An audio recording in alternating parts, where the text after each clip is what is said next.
জনগণ 15 বছর যেটি বঞ্চিত হয়েছে একটা অবাধ সুষ্ঠু নির্বাচন, ভোট কেন্দ্রে গিয়ে ভোট দিতে, সেই বঞ্চনা থেকে আজও মুক্তি হয়নি।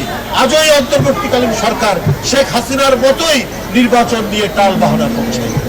সুতরাং অনেক ক্ষেত্রেই হাসিনার আমলের চাইতে কেন জানি অন্তর্বর্তীকালীন সরকারের অনেক বৈশিষ্ট্য মিলে যায়, এটা জনগণ প্রত্যাশা করে। মানে আমাদের বয়সে অনেক ছোট, অনেক ছোট, হঠাৎ রাষ্ট্রীয় দায়িত্ব, গুরুতর দায়িত্ব পেয়ে গেছে।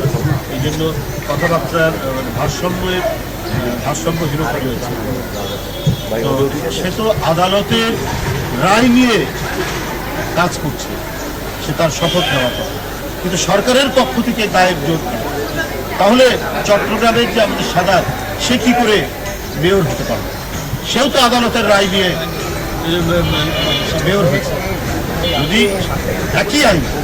একই আইনে যদি সাদাত হতে পারে, তাহলে ইশরাক কেন হতে পারবে?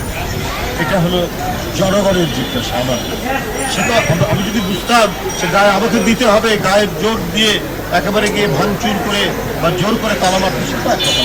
তার কাছে তো আদালতের রায় আছে, আইনের পদ্ধতিতে সে গিয়ে দেখছে যে আইনের কাভারেজ থাকার পরেও, আইনসঙ্গতভাবে সে যাওয়ার পরেও সরকার গায়ের জোরে তাকে মেয়র হতে দিচ্ছে। সেই ক্ষেত্রে সেই আইনটি প্রতিষ্ঠার জন্য তার আন্দোলন করার যথেষ্ট অধিকার।